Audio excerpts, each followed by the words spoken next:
5, 4, 3, 2, 1, 0.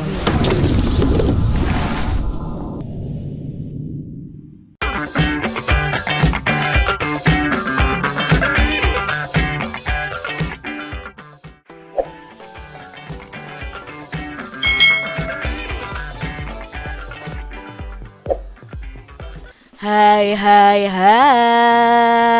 selamat datang di channel YouTube Kak Citra. Apa kabar adik-adik semuanya? Kak Citra berharap kalian dalam keadaan yang baik, sehat, dan siap untuk belajar ya. Hari ini kita akan belajar bersama-sama untuk mata pelajaran tematik kelas 6. Kita belajar di tema 7, kepemimpinan, subtema 2, pemimpin idolaku, pembelajaran yang ketiga. Mari adik-adik kita belajar dengan penuh semangat ya. Pemimpin yang baik akan memperhatikan kepentingan seluruh anggota yang dipimpinnya. Pemimpin yang baik juga akan selalu mengajak anggotanya selalu berbuat baik adik-adik. Wilayah Indonesia itu sangat luas, dari Sabang hingga Merauke. Bangsa Indonesia adalah bangsa yang majemuk karena terdiri dari berbagai macam suku, bahasa, agama, adat istiadat, serta kebiasaan yang berbeda-beda. Bagaimana kita mempertahankan persatuan dan kesatuan? Banyak caranya adik-adik. Nah, di sini ada kisah tentang kepala sekolah yang menjadi pemimpin idola. Nah, kepala sekolahku, pemimpin idolaku. Termenung, Pak Weli memandang brosur di hadapannya. Lomba pidato anak bertema Bersatu untuk Maju, begitu tertulis pada judul brosur. Beliau berpikir keras.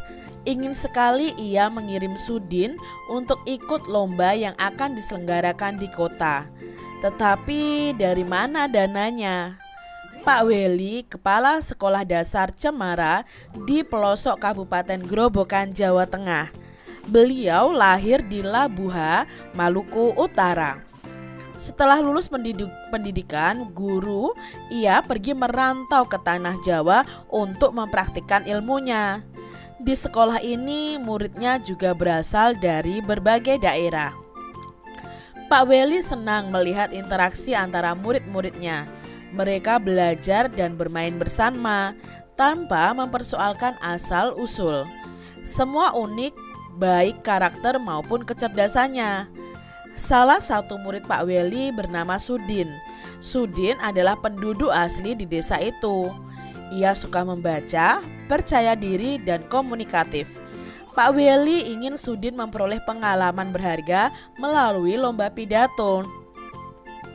Sambil berpikir cara memperoleh dana, Pak Weli ini mendaftarkan Sudin sebagai peserta lomba. Ia sendiri yang turun tangan untuk melatih Sudin tiap usai sekolah. Nah, semakin mendekati hari perlombaan, Pak Weli ini mulai risau. Andai saja gajiku cukup untuk mendanai Sudin ke kota, pikirnya. Hingga suatu sore terlintas ide di benaknya. Dipandangnya kebun pisang di belakang sekolah. Hampir semua tanaman pisang sudah berbuah dan siap panen. Esok paginya Pak Weli membicarakan idenya dengan para guru. Mereka bermusyawarah mewujudkan ide Pak Weli. Setelah dicapai kesepakatan, Pak Weli mengerahkan guru, penjaga sekolah, serta murid kelas 5 dan 6. Mereka bergotong royong memanen pisang. Kemudian di hari Senin pagi, Pak Weli mengundang pejabat setempat untuk hadir pada upacara bendera. Bapak Bupati, Bapak Camat, Bapak Lurah, Kepala Dinas Pendidikan, serta Ketua RW dan Ketua RT dimintanya datang. Apa ya yang dirancanakan oleh Pak Weli ini? Rupanya Pak Weli ingin menyelenggarakan lelang pisang di sekolahnya. Murid kelas 5 dan 6 sudah dilatihnya untuk menjadi petugas lelang. Siapa calon pembelinya? Ya, pembelinya adalah para bapak dan ibu pejabat daerah yang hari itu diundang datang ke sekolah. Sebelum lelang dimulai, Pak Weli menyampaikan bahwa uang yang diperoleh dari hasil lelang pada hari itu akan digunakan untuk mengirim Sudin mengikuti lomba pidato di kota. Para pejabat yang hadir merasa kagum dan terharu menyaksikan usaha Pak Weli, sang kepala sekolah dari Timur Negeri. Tekad dan usahanya mendukung kemajuan muridnya sungguh menyentuh hati. Dalam sekejap, pisang-pisang habis dilelang. Dana yang terkumpul lebih dari cukup untuk memberangkatkan Sudin. Semua orang bersatu padu membantu Pak Weli mewujudkan harapannya. Didampingi Pak Seto guru kelasnya, Sudin pun berangkat ke kota. Tak terkira bangga dan syukurnya Sudin. Tak ingin menyia-nyiakan kesempatan, dia berusaha tampil sebaik-baiknya. Saat pengumuman hasil lomba, ternyata Sudin berhasil mempersembahkan piala juara pertama lomba pidato untuk sekolahnya. Tak sia-sia usaha Pak Weli dan teman-teman sekolah Sudin.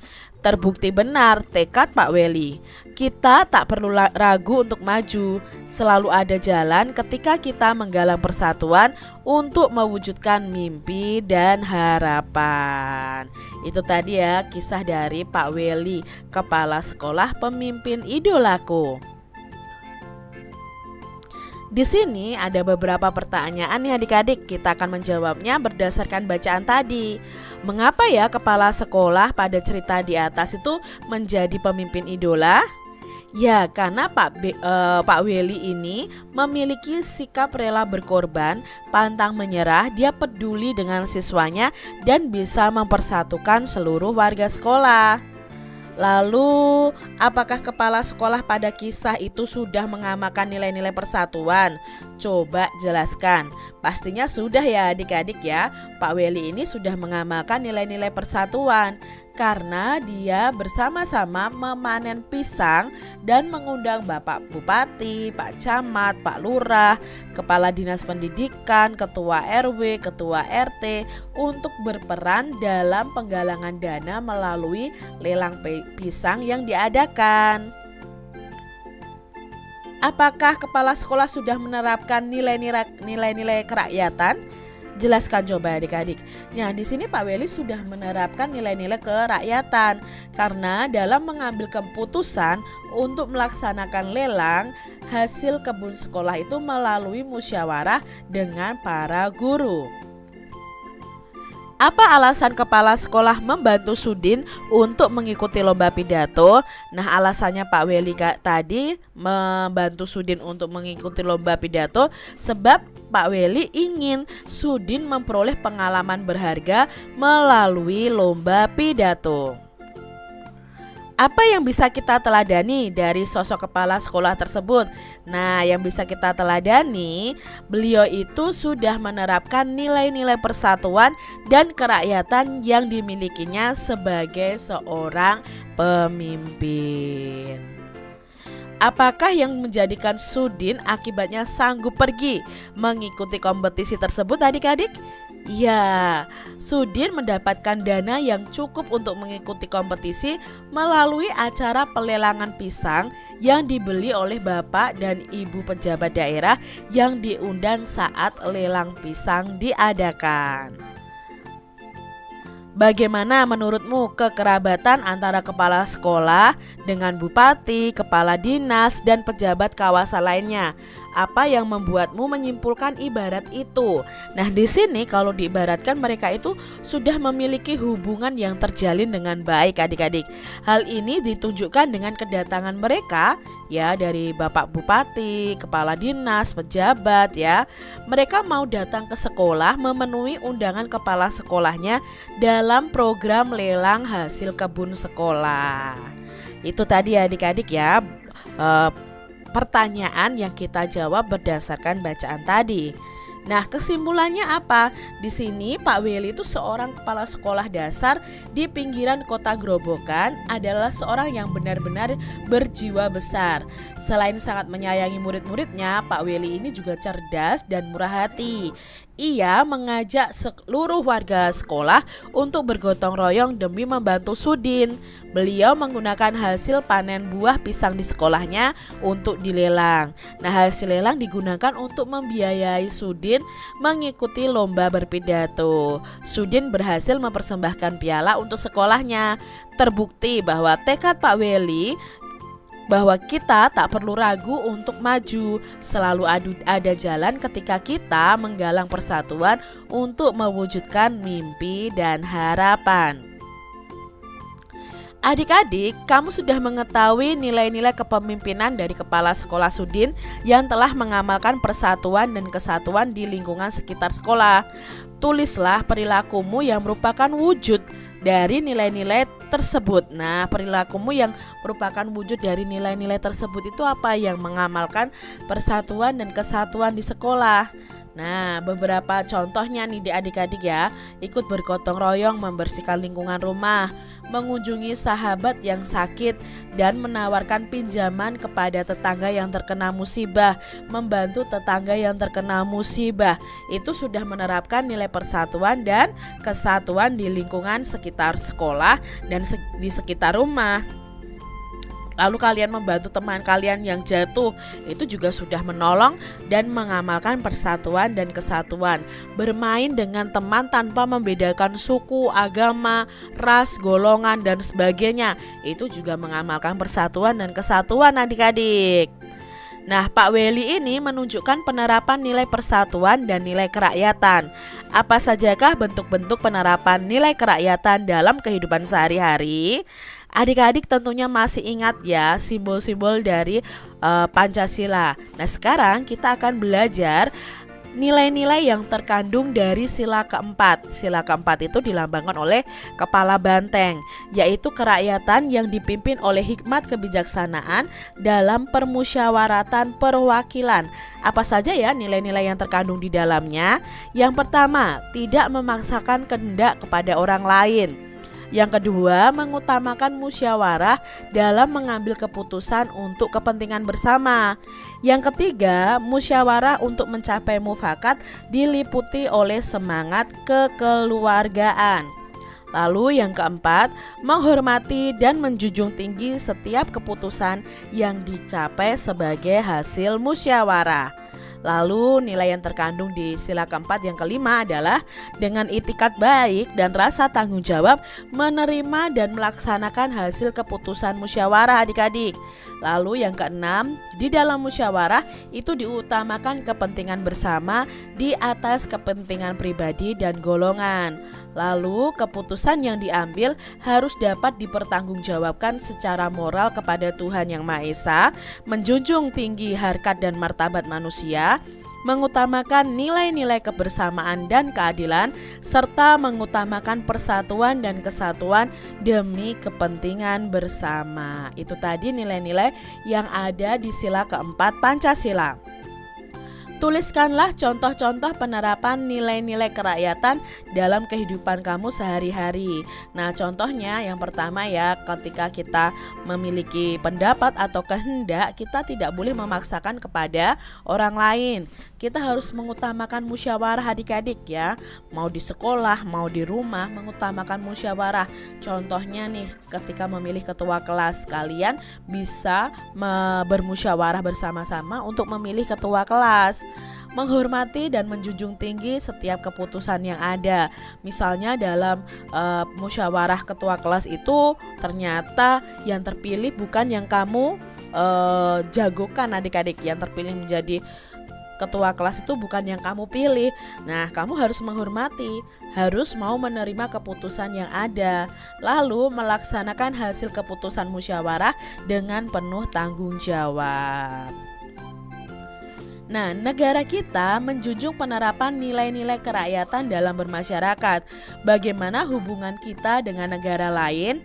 Nah, negara kita ini selalu berusaha menjaga hubungan baik dengan negara-negara lain, termasuk di kawasan Asia Tenggara. Adik-adik, coba kalian bisa mencari referensi di perpustakaan kalian mengenai peran Indonesia di ASEAN dalam berbagai bidang. Nah, di sini Kak Citra menyebutkan beberapa peran Indonesia di berbagai bidang. Contohnya di bidang pendidikan, itu mengembangkan pendidikan vokasi SMK di Indonesia. Lalu peran Indonesia itu sebagai anggota SIAMEO, lalu berperan dalam IPTEK in ASEAN, berperan dalam ASEAN University Network dan memberikan penawaran beasiswa pendidikan. Itu peran Indonesia. Lalu di bidang pangan, Indonesia ini mendukung tahanan pangan di ASEAN. Indonesia juga mendukung keamanan pangan di ASEAN. Lalu Indonesia ini berperan dalam penyediaan sandang pangan di ASEAN dan mengembangkan pusat-pusat produksi serta mempromosikan praktik perikanan yang bertanggung jawab. Itu di bidang pangan. Lalu peran Indonesia di bidang sosial nih, menyepakati pembentukan ASEAN Ministerial Meeting on Women ya. Lalu di sini menjalin kerjasama kepemudaan dengan mengadakan temu karya pemuda ASEAN, lalu menjalin kerjasama di bidang kepegawaian dan administrasi, menjalin kerjasama penanggulangan, pemberantasan, penyalahgunaan dan pengedaran gelap narkoba di tingkat regional ASEAN, serta menjalin kerjasama di bidang pembangunan sosial. Nah, kerjasama ini menekankan pada kesejahteraan golongan berpenghasilan rendah dan penduduk pedesaan. Itu peran Indonesia di bidang sosial. Nah, peran Indonesia di bidang kesehatan di ASEAN yaitu melaksanakan gerakan masyarakat hidup sehat, lalu menciptakan masyarakat sehat ASEAN tahun 2025. Bekerja sama menanggulangi ancaman penyakit menular seperti virus Zika dan MERS-CoV ya. Nah, di sini juga ada COVID juga adik-adik ya. Mengikuti pertemuan Menteri Kesehatan ASEAN ke-13 yang menghasilkan naskah deklarasi untuk mengakhiri semua bentuk malnutrisi. Lalu Indonesia itu juga berperan menyelenggarakan seminar bertema optimalisasi pemanfaatan kerjasama ASEAN di bidang kesehatan. Lalu masih ada lagi di bidang pariwisata, peran Indonesia itu ikut membina tim komunikasi krisis pariwisata ASEAN, ikut mengintensifkan kolaborasi organisasi pariwisata nasional di ASEAN, lalu mendukung pengembangan dan implementasi kemampuan pariwisata ASEAN, ikut mempercepat penerapan kebijakan mikro dan makro tentang ekonomi bagi para stakeholder industri perjalanan dan pariwisata, ikut mempercepat kerjasama dengan mitra dialog ASEAN mengenai pengelolaan pariwisata yang berkelanjutan dan inklusif. Itu di bidang pariwisata. Sudah tahu ya adik-adik ya, peran Indonesia di berbagai bidang di ASEAN. Nah, adik-adik di sini kalian diminta untuk merancang pidato singkat untuk mengajak teman-teman kalian gemar membaca. Ingat ya, teks pidato itu harus memuat apa saja. Kita ingat kembali, ada salam pembuka, lalu ada pendahuluan, ada inti, ada penutup, dan ada salam penutup. Di sini Kak Citra sudah mempunyai contoh ya. Pada pembelajaran sebelumnya juga sudah ada tentang pidato mengajak teman-teman untuk gemar membaca. Nah, kalian bisa membuat pidato yang lain daripada punya Kak Citra ya. Nah, di sini lebih singkat karena isinya sudah ada salam pembuka, pendahuluan, isi atau inti, penutup dan salam penutup. Nah, adik-adik bisa baca pidato dari Kak Citra ini yang sudah Kak Citra sebutkan di pembelajaran sebelumnya. Demikian tadi adik-adik pembahasan kita di tema 7 subtema 2 pembelajaran yang ketiga. Semoga video pembelajaran ini bermanfaat untuk adik-adik semuanya, dan sampai jumpa lagi di video pembelajaran Kak Citra selanjutnya. Tuhan memberkati. Jangan lupa tekan tombol subscribe, lalu tekan loncengnya, tekan juga tombol like, lalu share ke media sosial kalian. Jangan lupa untuk ikuti media sosial Kak Citra. Terima kasih.